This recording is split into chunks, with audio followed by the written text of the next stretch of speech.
What is going on, everybody, and welcome to the RPS Around the Rim NBA DFS show. We're back. I'm your host, JSU, and back with me today, starting off, we got Hoop. What's going on, man? Good to have you back. Yeah, another solid NBA slate. I mean, this is the first time where we're going to get a repeat. You know, the first round, same teams playing every other day, basically. So saw the same slate 2 days ago, and I guess going into it, I was hopeful that the sites got aggressive with the pricing, and they did, which is good. I mean, they got Donovan Mitchell way up there after his big game, so it makes some of the decisions a little bit tougher. It's a tough slate in terms of roster construction. We'll break it down. We had some injury news obviously come through yesterday. Gordon Hayward out 4 weeks, so that kind of shifts the dynamic of this slate. But we'll dig into it and get some winners out there for sure. Yeah, no doubt. Shout out to Draftkings for pricing up Donovan Mitchell. I love that today. FanDuel, he's still pretty reasonable over there. I wish he was a little more expensive over there, but he still got somewhat of a price bump. So I was happy at least both sites gave him a bump. But AP, what's going on, man? What's going on, JSU? Man, I'm just excited for the slate. Playoffs are awesome. I think the format is just really good with how the NBA is doing this, and obviously DraftKings and everything, how the setup is going. So I'm looking forward to this. I gotta shout out Big T. I mean, man, yesterday James Harden just seemed. I locked him in every single build. I went, every single build. I thought he was guaranteed to hit 70 plus, and Big T comes out and full fades him. I'm like, man, it was just what a ridiculous call. But it makes some sense with some of these studs.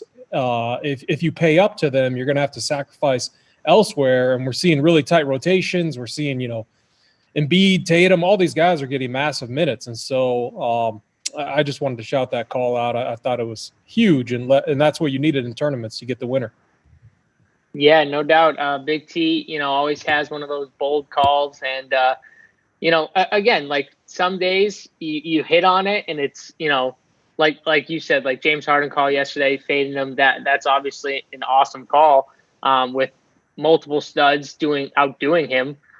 So, shout out to him. And that's what you want, right? And some days it's not going to work out, but, it worked out for him yesterday. Unfortunately for me, I was like AP. I had a bunch of James Harden in my lineup, so that didn't work out as well for me. But, it was still an okay day overall. But, guys, let's dive into this slate. It's interesting. So we talked about it yesterday with the value. We said, like, okay, yesterday the value wasn't as good as the value was on Monday, right? So now we get this same slate from Monday. And we're back to kind of, the value. We have some good value here, in my opinion. We still have guys that are priced down, and I'm not going to go through the list. We'll hit on it as we get to game by game. But just as an overview of the slate, wouldn't you agree that at least today's value is better than yesterday's? Yeah, it was better than yesterday's, and we kind of talked ourselves into the value yesterday. That ended up being the winner, like right here on the show. We all kind of got behind the Magic DJ. Value guys. Yeah, I mean, yeah. Augustine, phenomenal. I mean, just went bonkers, played great. Ennis, Clark. I mean, you had to have those Magic guys essentially to win money, and kind of me and Big T kind of talked ourselves into it live on the show. Like I said, that ended up being the winner. Hopefully the same thing happens today. Hopefully we just kind of walk right into these value winners and make it easy. But I'm with you. There's some options here, and we'll certainly talk through them. It's a little bit different slate, though. I mean, all the big names are playing on the other days, So you got the Harden, you got Giannis, you got who else was going yesterday, and the Lakers guys. So we don't have as many of the studs to pay up for. But there's one that I really like, and I think you guys do as well, and we'll definitely touch on that during the show here. But before we get into this slate, I just saw this. I just saw this in the chat. I think a dog fan CWB says easy call yesterday. Harden getting doubled. Playoff LeBron was always the call. So first of all, I watched that entire game. I had Harden on my NBA World Championship Finals. I watched that entire game. He did not get doubled most of the game. What they actually did was they picked him up full court. They tried to deny him the ball right off the inbounds every single play they could. And you could see some of the plays where a shot would go in, and then the guy who was guarding Harden, whether it was Schroeder or Terrence Ferguson or whoever was guarding him, so you could see sometimes where they forgot and they started running back and they were like, oh God, and they started running forward to try and stop from getting the ball in. And then on pick and rolls, what was happening was Harden sometimes would deny the pick because they would try and force the ball out of his hand. But a lot of times he was just saying, go away. When he wanted to go to the hoop or he wanted a shot, he was telling everyone to spread out and he was just trying to get to the rim. And a lot of times, even the announcers were talking about how there was no help when Harden would drive to the hoop. The wings weren't caving in to help, and he was getting free lanes to the basket. And if you watch that game, he got a lot of drives. I don't know why he didn't do it more, but he got a lot of drives where he was he got by his defender and there was no one. And he did that at the 3-point line. And he took one dribble, 2 steps, and laid it in. So I wouldn't say it. I would not say oh, that's an easy play. Oh, they double him. That's not what they did. It's not. I watched the entire game. It's not what they did. AP, you want to chime in here? Yeah, you can't double Harden because they spread it all out. Literally, if you double Harden, they're going to have someone wide open. Now, the other problem is when Harden would penetrate and you'd kick it out, they would literally, whoever got the kick out would then pass it right away really fast. And it was that third guy who got the open look. It's just, that's how the game went. And it was just one of those games where it was a raw scoring day for Harden. He didn't get the peripherals. Well, I mean, and we kind of talked about it. We on the show, we said worst case scenario, he gets 60 fantasy points. He still got 60 fantasy points, and that game played out the worst possible way for his fantasy production. Just a weird start to the game, slow start for both teams, and then the Rockets get this big lead, basically in the second quarter, and that just dictated the way the game was going to go. I still, a game theory play, yeah, sure, fading Harden. I think fading Harden yesterday was the wrong move. Maybe it lowers his ownership tomorrow, which would be great. We've seen these situations play out so many times over the years where Harden's the only guy out there, the secondary guy sits. He's the right play, 90-some% of the time. So I wouldn't get too comfortable if you faded Harden yesterday. I still just don't think that was the right move. The last thing I'm going to say, and then we'll just move on, is, what AP said about right when he would penetrate and pass the ball is 100% true. How many times do you see Harden with 3 assists? But he only got 3 assists because they were passing that ball right off his pass. So it was like the hockey assist. Harden had a ton of hockey assists, but he got no real assists really because of that. That's not going to happen. And like Hoop said, it was the worst possible outcome for him, and he still got 58.75 or something like that.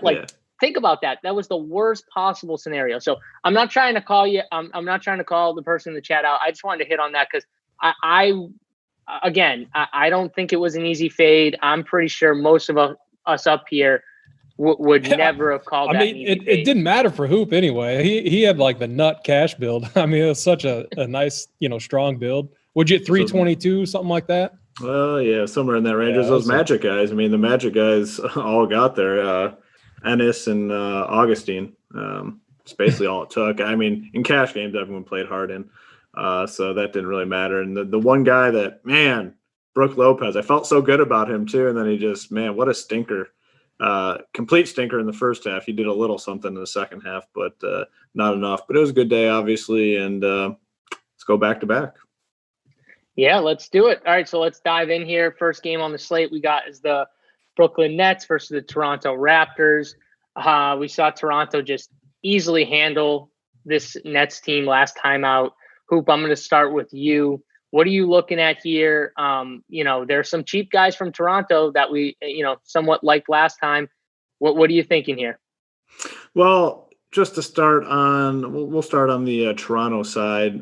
So the guy that had the big game 2 days ago, Fred VanVleet, I think he's a great fade here. The price has come up. He had that monster game.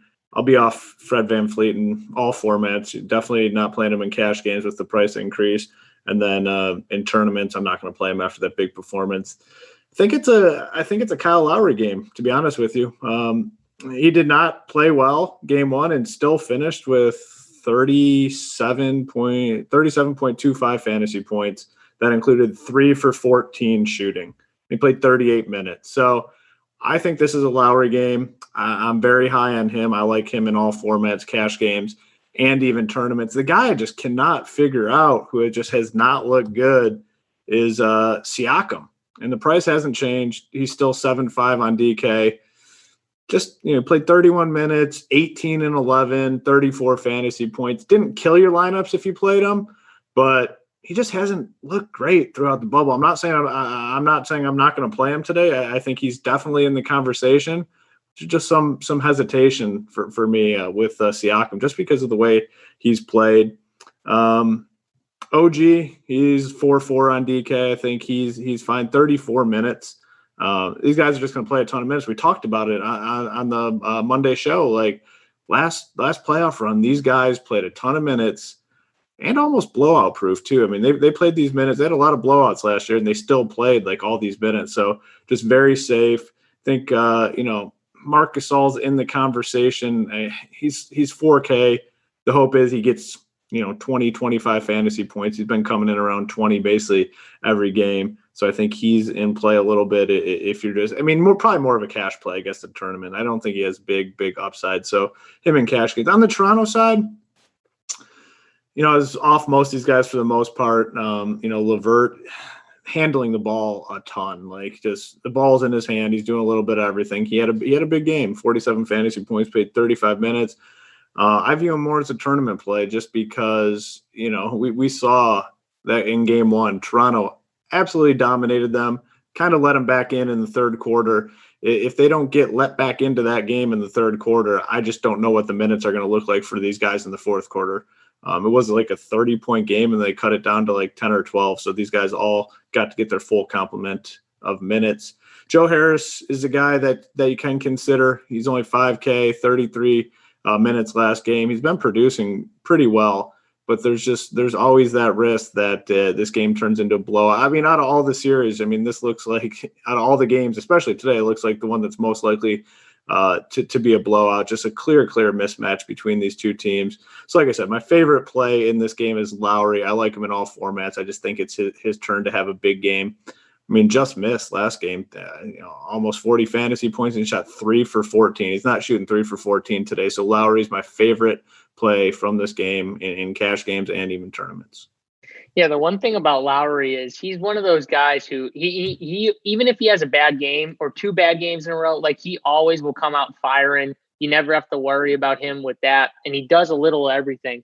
I would tend to agree with you that if I had to choose between Kyle Lowry at 8K and Fred VanVleet at 7,600, I'm taking Lowry every single time on DK. That's for sure for me. AP, let's bring it to you. What are you thinking here with this Raptors Nets? Yeah, it's kind of a sour spot for me because last slate, I think Donovan Mitchell was 100 more than Lowry, and I had 100 left in my lineup, and I clicked Lowry over Mitchell.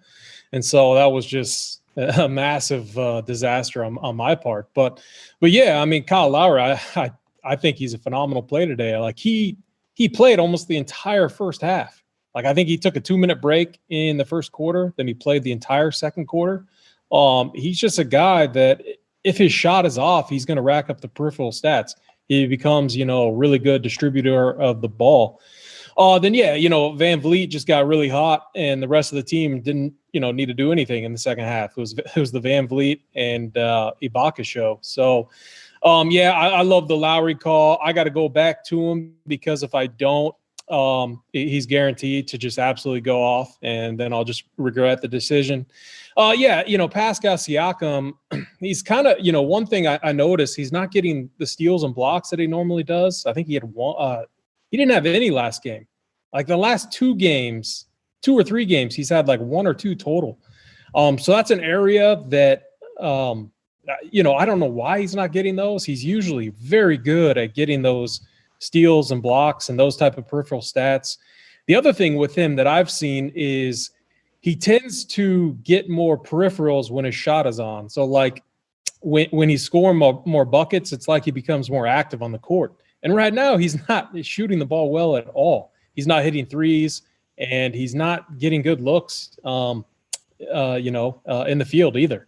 So I think it's just a matter of time before he smashes. I think in tournaments he makes for a good fade, but like in cash games at 7,500, I mean, he's got 50 plus upside easily. And so it's a really tough fade from that standpoint. So I'll have some exposure, but I think in my main tournament squad, I'm gonna be fading him. On the other side with the Nets, I agree with you guys. Like, I think this game gets out of hand. I'm really surprised the Nets, fought back in that game. I feel like without fans and with this environment, it's going to be really difficult. Like if a team gets up like the Raptors did, and with how talented the Raptors are, I really can't believe that they came back. I was on the over in this game, so I'm glad that the Nets made a push. But man, if we're relying on them making these huge pushes every single game, it's going to be really risky. So I think blowout risk is a huge concern here. I do think some value plays on the Nets side are fine, much like the game we saw yesterday with the Magic. Garrett Temple, I think he was 1 for 10 or 1 for 12 or something from 3. He's playing big minutes. The 3 ball is going to go down eventually. He's 4'6". I mean, I think he's fine. I don't love it, but he's fine. Joe Harris, same boat. These guys are raw scoring dependent though, and you're going to need them to get their work done early in case the game blows out. So the way I'm not going to be on Levert today, I think there's other options that are a little bit better, just because I think blowout risk is a concern. I like Lowry. I think Lowry has a solid floor even if the game blows out. Just because of the minutes he's getting in the first 3 quarters. And then the value from the Nets. I think I'm going to pick and choose my spot, but I'm sure I'll have one value play from the Nets side in each of my builds. Yeah, so from the Nets side, I think you hit it on the head. Garrett Temple went 1 for 10 from 3. I can't see him just going 1 for 10. He's a solid shooter. And if he's taking that type of volume at his price, he's definitely in play.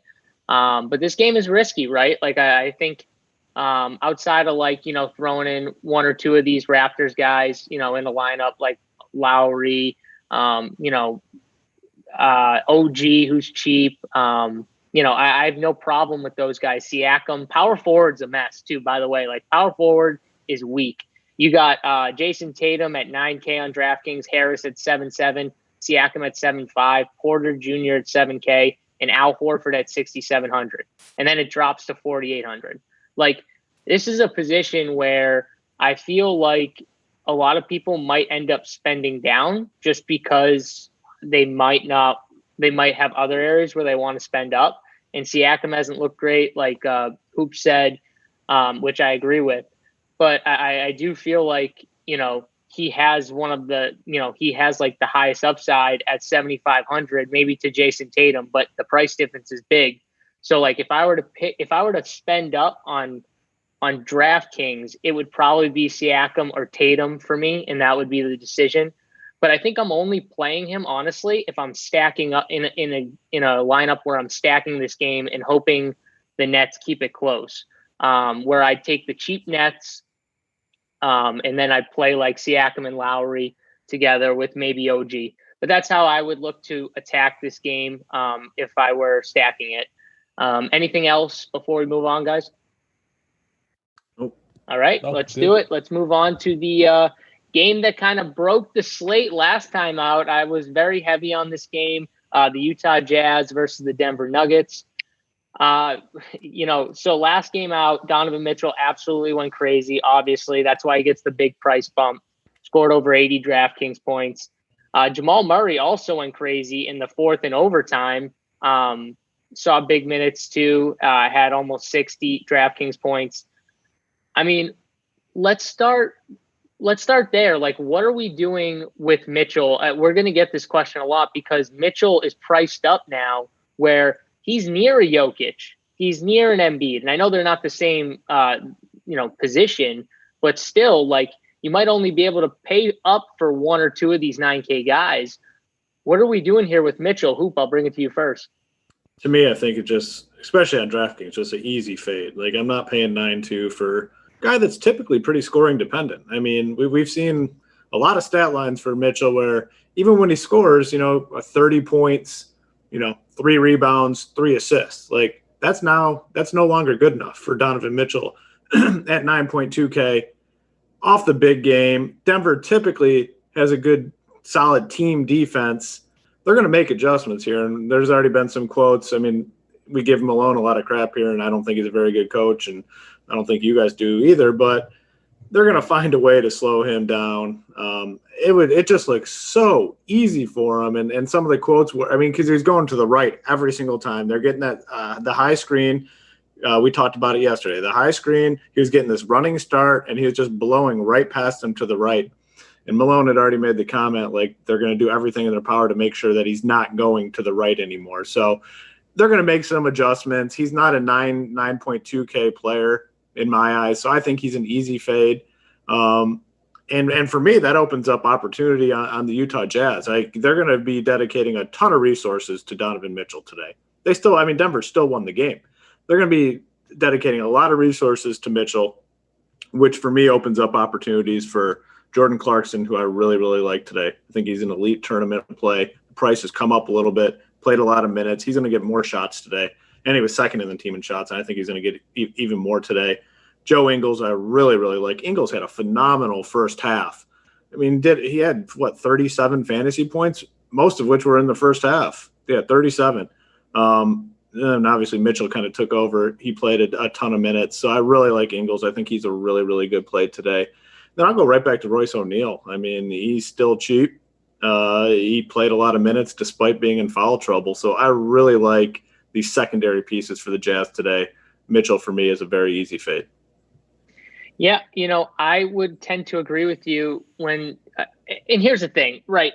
We're not saying that Mitchell's like a bad basketball player or anything like that. He's a great player. The problem is that when you get in these spots, after a guy goes off like this, teams are going to adjust. What we don't realize is that Torrey Craig was in foul trouble for a lot of this game. Torrey Craig's their best on-ball, wing defender who guards Donovan Mitchell. And again, I don't think Torrey Craig is like this amazing defender who can just stop anyone. But it's not just going to be him. They're going to start forcing the ball out of Mitchell's hands. They tried to do it at the end of that game. They were just unsuccessful because I don't think they were ready for it. I don't think in their game plan they were thinking, okay, we got to double or hard, hedge out and force the ball to swing out of Mitchell's hands. They weren't ready for that type of game from Mitchell. So that's why Jokic in the fourth quarter was still sagging in the paint, letting him shoot threes off pick and roll. That will not happen this game. I can guarantee you that. I 100%. And you know what? If he still goes off and they try to force the ball out of his hands, then I'll take the L. I'll be fine with that. But I'm telling you right now, they're not going to just let him do what he did last game. So I agree with Hoop. I think it's the guys around him who you want. I think it's even Rudy. I would have no problem going to Rudy at his price tag if you can't get up to the other two studs. But Joe Ingles and Jordan Clarkson are just with Hoop. They're elite plays today. For me, I will definitely be overweight on both of them. But AP, let's bring it to you. Do you agree that Mitchell is a fade today, or do you like him? Yeah, no, I agree with you guys. What we typically see, and especially in the playoffs, is teams almost over-adjust for situations like that. The last thing the Nuggets want is back-to-back monster games. I guarantee you, there's no way they're going to let Mitchell, get the open looks that he had last game. Like he was, as you both said, like had free looks to drive to the lane. It was just incredible. Like, so, I mean, and part of the problem was like Millsap wouldn't pick him up when you'd penetrate to the lane. He just let him go. I think Torrey Craig, I think Grant, I think those guys are going to see big minutes. I don't know if they're fantasy viable, but you got some guys that are much better defenders that are going to be locking them up.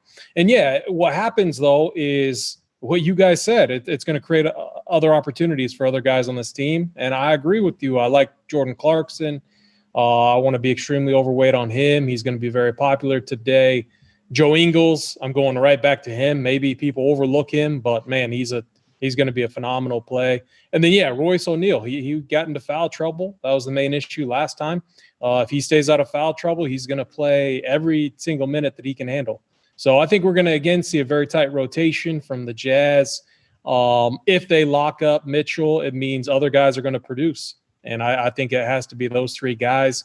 Gobert, I mean, I don't know. I don't want to, like, it's an opportunity cost question for me. Like, I don't want to pay, $7.4K for him. My hope is that these other guys, Clarkson, Ingles, and O'Neal, get it done.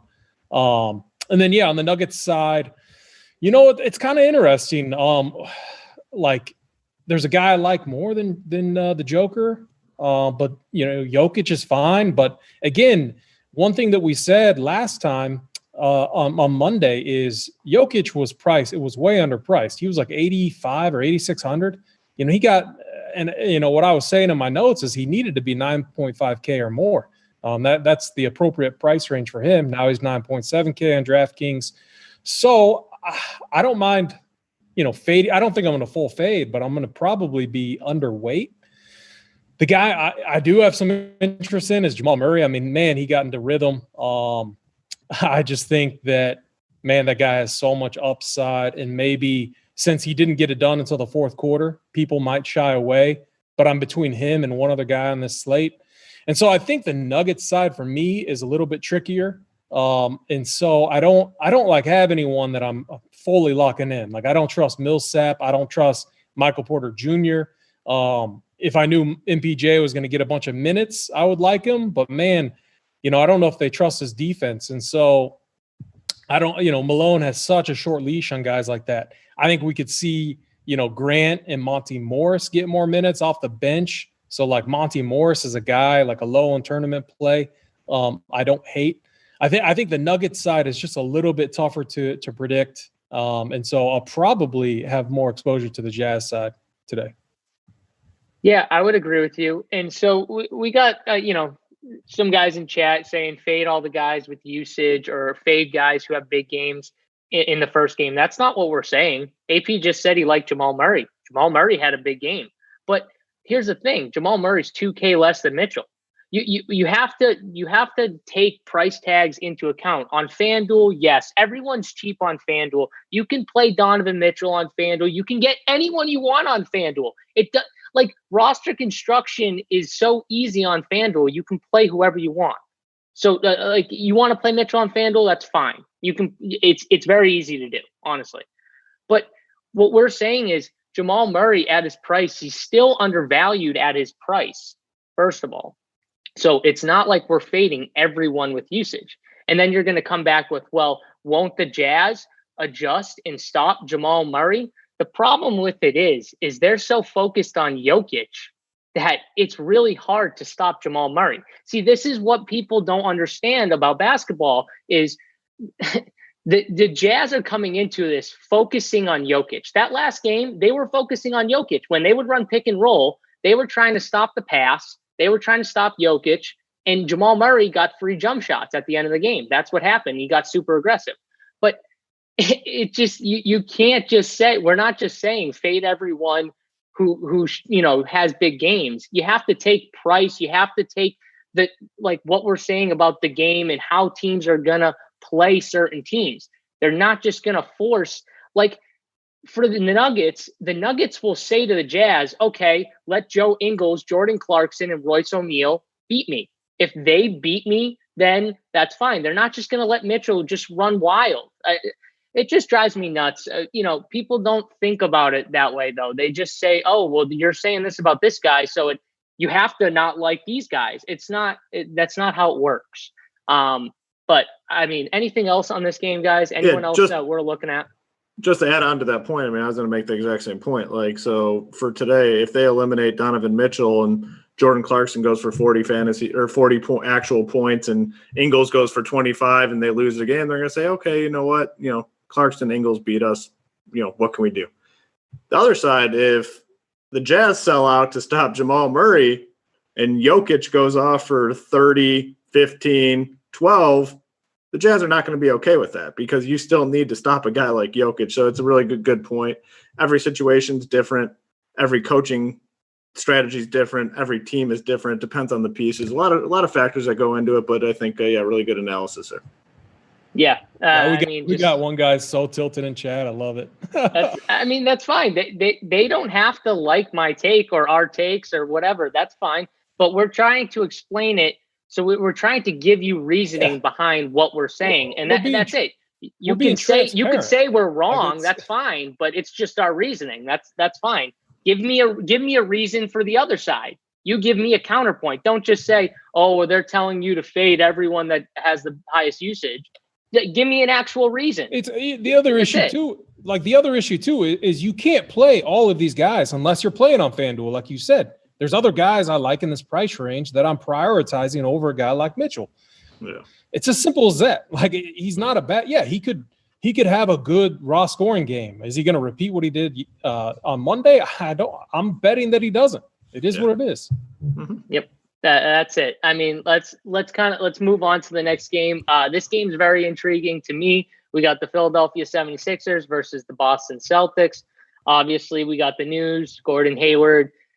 It's real disappointing for Gordon Hayward specifically. I am from Boston, so, I am somewhat still a fan of the Celtics, even though I will always prioritize DFS over my team. But it stinks that the guy with the, gets another ankle injury or, bad injury like this, grade 3 sprain. That it stinks for the Celtics, but hopefully he'll be back and the Celtics will somehow still be in the playoff run. But now with Hayward out, I mean, we have to like some of these Celtics where last slate, I wasn't a fan of paying the price tags for most of these Celtics, but now with him out, I mean, Hoop, let's bring it to you first. What are we doing with these Celtics? Yeah, I think it's a situation where, everybody kind of gets a boost. All the starters kind of get a little specifically Kemba, Marcus Smart, Jaylen Brown, and Tatum. I'll get a little boost with him out. I think the one guy that benefits the most is Marcus Smart, but they're all going to get a little piece of that. My favorite play, I think, is Kemba Walker, due to the price tag, due to the minutes, and everything's kind of just trending up for him right now. And this injury to Hayward should speed along that process a little bit. He played 34 minutes last game. Nothing spectacular in terms of production, but like I said, with Hayward out, I think he gets a little boost here. I like Marcus Smart. He's mid priced on both the sites. And we've seen him have some really big games when the Celtics are missing one or two guys. I think this is a scenario for DFS where you want probably at least one Celtic on all your teams, whether it's Smart, whether it's Walker, Tatum, Brown. I like them all. I think this is a situation where if you're MMEing, you get solid exposure to all those guys. I think it's very safe bet to assume two of those guys have big games. And there's potential for, three of them to have big games and even the fourth to kind of hit value. So it's a really good spot here to attack the Celtics team. I don't think there's any cheap value guy that I now like because Hayward's out. I think it's more just spread amongst the starters here. Tice is the one that's kind of tough, though, because he's got that matchup with Embiid, and I'm a little bit afraid of that. So it would be those four Celtics guys all with a boost. All right, and AP, same question to you. Is it just really the main four Celtics that Hoop talked about, or is there anyone else that kind of catches your eye a little bit? Yeah, and I've historically been a big critic of attacking Boston or playing Boston guys because it's usually so difficult to figure out who's going to hit value. Like Hoop said it best, I would bet the two guys go off and maybe two guys underperform. It's just how it is. But, man, these guys are getting massive minutes. I mean, Jason Tatum only came out of the game a couple of times. He played almost 42 minutes. This dude is just on another level right now. He's the best player on this team, and he's probably my favorite play on the Boston side. He's 9K. Hopefully that price tag keeps people off of him. And this is what I'm talking about. So I'm comparing Jason Tatum to Donovan Mitchell. And this is where I'm siding with Jason Tatum. Jason Tatum. Different positions, same price range though. And I need that salary to get Tatum in there. And so I'm just prioritizing him over a guy like Mitchell. It's not that I don't think Mitchell's, a good play. But anyways, the other guy, I agree. So the guy that fits the best to pair Tatum with is Kimba from a price standpoint. I think if there's one guy I'm going to fade is your boy Marcus Smart, JSU. He just whenever he's chalk, he never gets it done for me. Tougher matchup too. Josh Richards. Don't do it. You think he's going to have one of those games? No, I do think he's going to have one of those games. I mean, listen. Here's the thing. I've before COVID, I think it was Kemba Walker who was out for a little, nursing an injury. And I capitalized on him being out with playing for Celtics in my lineup, which normally I don't play for guys from any team. Normally I try and keep it 3 at most from one side, especially when you're talking about bigger slates. But it just made my lineup so different. And there are certain scenarios when all these guys are mid-range. Now, the tough thing is Jason Tatum is now 9K. Makes it tough to have 4 of them in your lineup. So I do agree with Hoop. It's probably 2 to 3 that you want. But, man, they are all in really good spots. And I'm with you. Tatum, to me, is the spend up at 9K. If I had to pick between Tatum and Donovan Mitchell, I would lean Tatum. One of the reasons I would lean Tatum is because power forward, like I said earlier in the show, reasoning behind, is weak. It's just weak. It is not a good position. You do not have many guys on this slate with the upside of Jason Tatum. He could go out and get you 60. I'm not saying he's going to get 60, but he could get you 60. How many other guys at power forward could get you 60? Maybe one, maybe two. Maybe it's Tobias Harris and Siakam could maybe get you 60. But Jason Tatum, I know, could get 60. So, I mean, I'm with AP on Tatum. I'll prefer him over Donovan Mitchell, at the 9K range. And then these other Celtics, I'm with Hoop, where I think it's the 4 main guys. They could kind of spread the minutes around. I know we'll get questions about Wanamaker. I think Semi or Grant Williams could see some run too, just to kind of, just as a filler. But I don't want to play those guys, right? Is anyone on any of those 3? No. I mean, they just have so many of those guys that are just similar that could potentially get minutes, where I just don't see one as a standout play. I think it's best to avoid that situation. Yeah, they're all going to see 39, 38, 39 minutes plus. I think Kimba sees 37. I know they've been keeping him right around 35. I don't see why they wouldn't push him just a little bit more. I mean, he looks fine. I agree with you guys on the Boston side. And then, on the 76ers side, I love the comments Embiid had. I love it more if Horford comes off the bench. I know they mentioned they might switch up the starting lineup a little bit. We were talking about that before the show started. But, Embiid is going to be my favorite spend up on the slate. I think he took, 7 shots in the second half or something. I've only 15 total field goal attempts. Just not enough for him. I feel like he had a floor game last game out, and if they're going to play him 37, 38 minutes, man, he could absolutely break the slate. Yeah, one thing I'll say about Embiid too, just to kind of keep in mind is I totally agree with you that he was just kind of it might have been a little mix of, he started out hot and maybe Boston did a few things to try and keep the ball out of his hands. But, the 76ers have to make a concerted effort to get this guy the ball somehow. Post him up, and then if the double team comes, then let him kick it out. Force the double team and then let him pass it. But at least he needs to touch the ball in almost every position. Like, I don't know how the 76ers coaching staff can just, unless they're running like pick and roll, but like he needs to touch the ball almost every possession. It doesn't matter. Like, he's your best player by far. He's one of the best players in the league, in my opinion. He's just not in great shape, which is one of the big problems with Joel Embiid, is he's just never in great elite shape. But I just don't understand. I think the Celtics will do everything they can to try and keep them from, getting the ball to Joel Embiid. But again, like I said, if they double him, he's going to be able to kick the ball out to open, guys, cutting or shooting. So I think he's a fine play. I think I would still go Jokic if I had to pick between the two. Just it's real close though. But I would lean Jokic. Question you guys: who would you go with? Hoop, I'll start with you. Would you go Embiid or Jokic? Just that's a question. Yeah, Embiid's my favorite play in the slate. I think he could compete with Luka for the most fantasy points tonight. He played well game one, and then the 7 shots in the side. They have to run the offense through him. And there were some comments about him and Alec Burks. Pick and rolls between those two.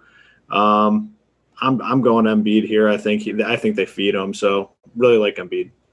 I will say too, I pray that some of the lineup changes is putting Alec Burks in the starting lineup and playing that dude 35 minutes. Get Shake Milton out of town. Like, he's just play him 10 minutes at most, maybe 15, and just let Alec Burks and Josh Richardson handle the guard duties.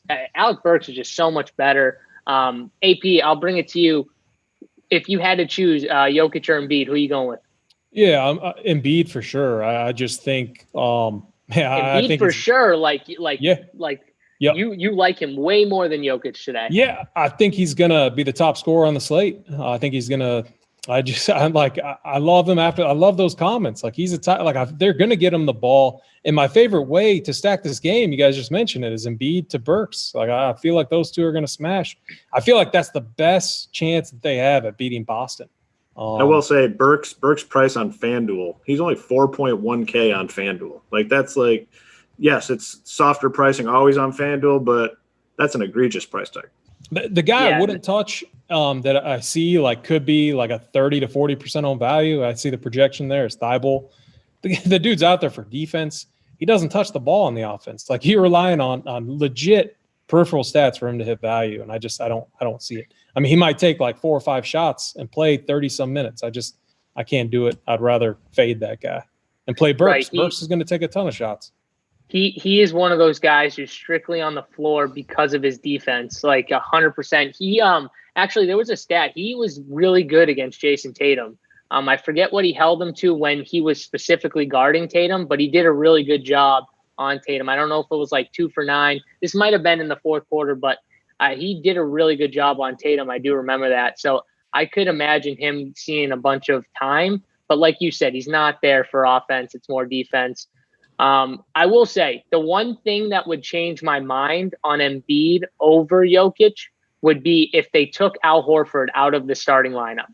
If they take Al Horford out of the starting lineup, then I would 100% lean with you guys that Embiid is a much better play over Jokic. But right now, I'll take Jokic over Embiid unless we get that news that Horford's out. Because I feel like he's one of the reasons why Embiid, doesn't see the ball as much, or, I think he just makes it tougher out there for Embiid.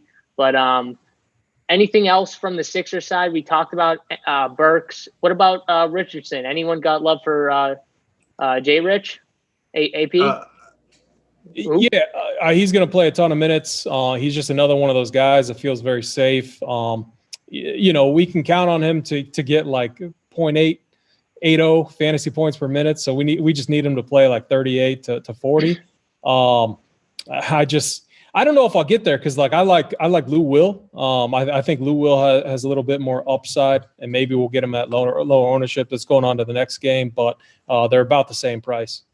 Yeah, and the one thing I'll say about Jay Rich before I get to Hoop is he is small, like he's shooting guard and forward eligible on DraftKings. So I like that you can play him at either guard, which I see guard as a loaded position. So I like that you can play him at the forward spot as well. But what about you? Do you like Yeah. Rich? Yeah, I like these. So I think some of the changes we see with the 76ers today is them moving away from Milton and them moving away from Al Horford a little bit. And the guys that would benefit the most there are Jay Rich and Tobias Harris, who I really like. I mean, I think there's 8 strong plays from this game. Like, this is my favorite game all around. We got the injury with Hayward, so those guys get a boost. And then we have the 76ers potentially shuffling some things up. So this game has some very strong plays, and I hope we get these lineup changes to kind of just solidify those guys a little bit more. Yeah, we'll see. I would say if Horford's out of the starting lineup, he is definitely not in play. But if he's starting and he's still seeing 30 minutes on FanDuel, he has a really cheap price tag at $5,500. Would not play him on Draftkings, but on FanDuel at $5,500, I do like him over there if he's starting. But let's move on to the next game. Before we get to the next game, this is my show reminder here, daily it seems, to hit that like button. We got 470 people watching live and 124 likes. I mean, Tony says we always need to get to half. The show dropped late on you guys yesterday. So if we can get to 225, we'll pick 2 people for some swag today, just because I'm feeling generous today. So let's get to 225. Let's get those likes up. Yep. JSU, like, you're not still playing Horford on FanDuel just because he's cheaper, right? Like, he was terrible. Like, I cannot allow you to play that guy, man. He has not been good. Here's the thing is, I will agree with you that he's terrible, but can you agree with me that if he starts, the ball he has the ball at the top of the key a lot. He does a lot of things. Get that. He that's the problem with Embiid, though. That's why we're all saying he shouldn't be on the floor with Embiid, right? Because he kind of takes the ball away from him at certain spots during the game. The thing, though, is for fantasy, you want the guy with the ball in his hands. Like, Horford has the ball in his hands a lot. I think Horford is not a good player, but at 5,500 on power forward position where everyone's going to spend up for 2 spots, I mean, he's one of the 2 guys I'm looking at as a spend down spot. I think the other guy's Ibaka at 5,800 on FanDuel. I think those 2 are like the solid spend down spots. And then, you could get into the really deep GPP spend downs on FanDuel. But I mean, that's my take. Again, if he's not in the starting lineup, or if they say like he's going to get less minutes, I'm off. Like, I don't want him. But if he's getting 30 minutes at 5,500 on FanDuel, I'll take a shot with him just for lineup construction. I don't think people are going to do it. But yeah, anything else here? No, good to go. All right, let's move it on to the late game. The Dallas Mavericks, who just got so screwed last time out. I'm going to say it again. Kristaps Porzingis with the weak ejection, so soft. Yeah. No way, first of all, no way that happens again with any of these guys in this series. But I mean, Dallas Mavericks, they look good even without Porzingis. They still, somehow made it a game. Luka was amazing. Let's start with the Mavericks, guys. Hoop, I'll bring it to you first. What are we doing with KP and Luka? Are you trying to find a way to lock one of these guys in cash, or are they not a cash viable play? It's tough. I mean, Luka is definitely cash viable if you can get him in. The prices, it's easier on FanDuel, softer pricing. He's only 10.5K. That's just a really bad price tag on him. He's too cheap. You can get him in on DK too. Like, if you want. I still haven't locked in any cash lineups yet. I don't know if it's the optimal route to go, but that's one more reason to head over to runpuresports.com and check out our content. We're making changes up till lock and getting the right guys in the lineup. So definitely check out all our content over there. On the Dallas side, it's just tough. I mean, when Luka and Porzingis are out there, it's like just those 2 guys. Like, I don't think you can really play anyone else. I see a lot of people talking about Kleba today because he played the 33 minutes. Well, part of that was because Porzingis got ejected, and he literally did nothing in that time. He got like 10 fantasy points. Like, the floor is super low for him. So people are talking about him. I don't love him all that much. For me, it's just going to be Luka. And then Porzingis has that questionable tag. It's the last game. He's going to be so low owned. Has a ton of upside. I think a really good tournament play here. I mean, you guys are the tournament guys, so you can straighten me out if I need it. But I think he's a great tournament play. And find yourself a pivot at the end. Like, leave two spots open so you can pivot off if he doesn't play. I think he does play. I mean, I think he practiced yesterday. I think it's just a precautionary tag on him. So I think he's a really good tournament play. And then Luka, obviously, same situation as last slate. If I'm going to pick a guy to have the most raw points on the slate, it's going to be him. Just a matter of if you can get him in a lineup and not sacrifice too much to get him in. Yeah, so I will agree with you. First of all, I think Porzingis plays. Yeah. I mean, he has knee soreness. Like, you're going to have to hold me out for more than knee soreness. Yeah. Come on. Like, he's not missing this game unless they have, like, a real bad setback during warm-ups or something like that. So, I mean, obviously something to keep your eye on. I agree with you. Kleba is not a good play. No one should be playing him. He got the minutes because Porzingis was out in that second half. So I would stay away from Kleba, even if he gets like 25 minutes. He's got such a low floor. I love Porzingis, though. I think he's a really strong tournament play. Luka, it'll depend on my builds. Like, it's tough when I'm paying up for Tatum, and then if I pay up for like one of Jokic or like Embiid, like it makes it tough to find a spot for Luka or Porzingis even. Like, I mean, yeah, you can do it. And I do like on DraftKings that he's forward eligible. But, I mean, it's definitely a decision. He's not a bad play, that's for sure. AP, I'll bring it to you. What are you doing specifically with Luka and Porzingis? Yeah, the one thing about this game is the highest total. It's going to be one of the better pace games. But the problem is all these guys are healthy. We got a lot of mouths to feed. It reminds me of the Blazers game last night. We only saw two guys hit value in that game. It was like Carmelo Anthony and LeBron James. All the other guys, like, they had snowflakes by their name. So, like, I think we see a scenario that, could play out kind of like that. I mean, Luka at 11K, I need at least 65 to 70 from him. It's kind of like the Harden scenario yesterday. I think he has one of the safer floors on the slate. But, man, this Clippers team was throwing everything at him. He got the job done. I mean, they didn't get the win, but this game was competitive all throughout the second half. Again, though, like, man, like, I don't like, he should have put up 70 plus without Porzingis in there. And so, and a lot of it was raw scoring. He had 42 points in that game. He had a ton of turnovers. Luka's going to be my, I hate to say it, but he's going to be my fade on this slate just because I want to get overweight on some of these other guys. I want more of a balanced build because I don't want to punt with guys like Thibault and Kleba who could absolutely get you nothing. And then, it's fine if they get you nothing and if your studs go off. Like, if your studs, put up like 80, you're going to be fine. But if your studs put up, 55 to 60 and your punts just do nothing for you, you're going to be in trouble, especially with guys like, Tatum, Jaylen Brown, Embiid, all these guys who are getting massive minutes who are going to, put up something today. So I'm under on Luka in tournaments. Porzingis, I like. He's definitely going to play. He's not going to miss this game. Yeah. If I had to play anyone on this game on the Dallas side, it would be Porzingis. I think he has the best matchup between any of the guys on the Mavericks side.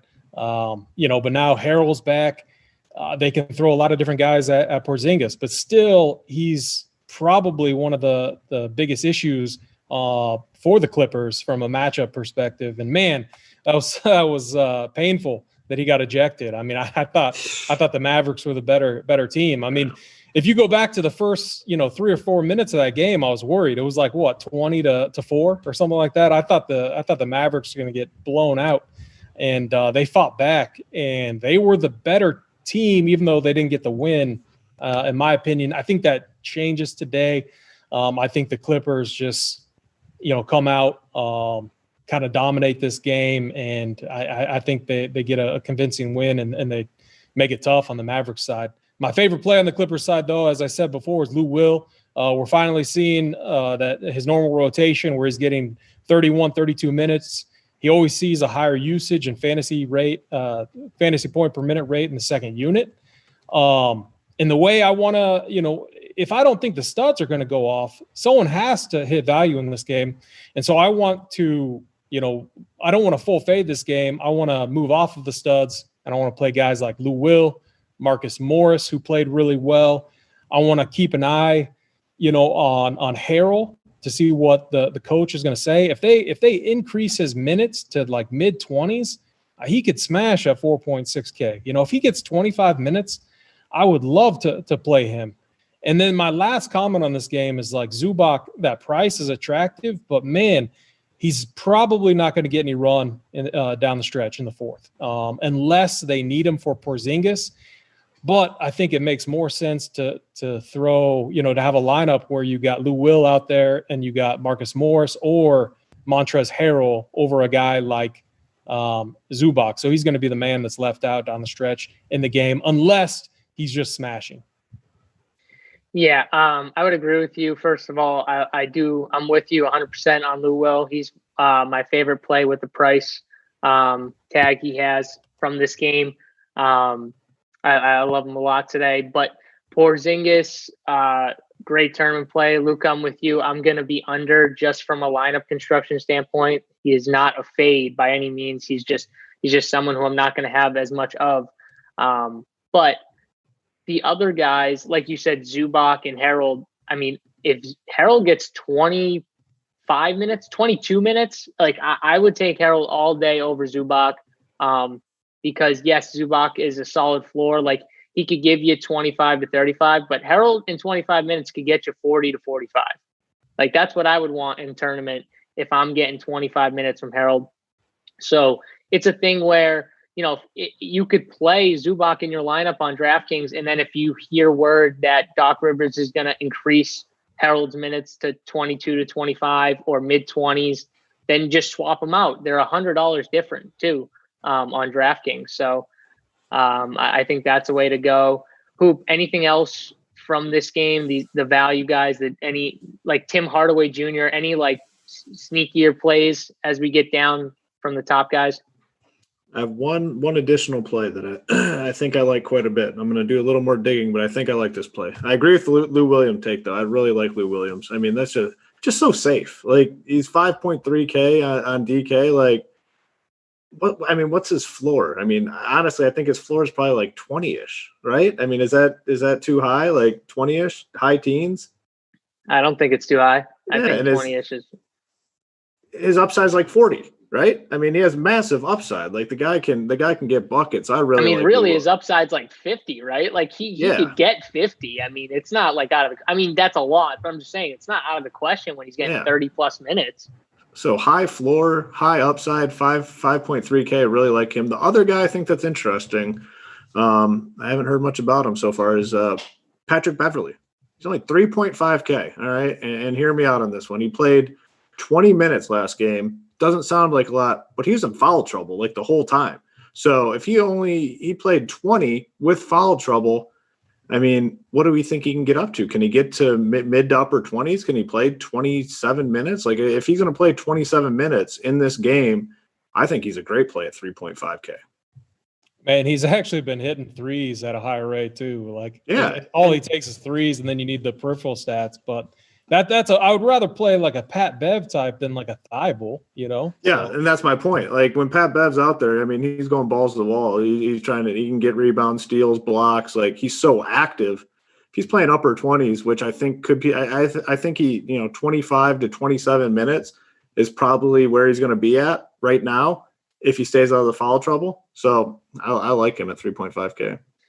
Yeah, I will say. I mean, he's one of those guys where. I think at that price tag, you're not worried about can he like do enough, right? You're just worried about him getting into foul trouble. Yeah, yep. And honestly, if he plays 25 to 30 minutes, he's going to get there at that price tag. Yeah. 100%. He could get there with just like rebounds, steals, assists, blocks. Yep. Like he doesn't even have to score, and he could probably get there at that price tag. So. And the other thing that works in his favor is Reggie Jackson played like complete shit, and I wouldn't be surprised if his role is completely diminished as the series goes on. Yeah, no, and Reggie Jackson's not a good defender either, and Pat Bev is, so you're definitely going to want the better defender out there.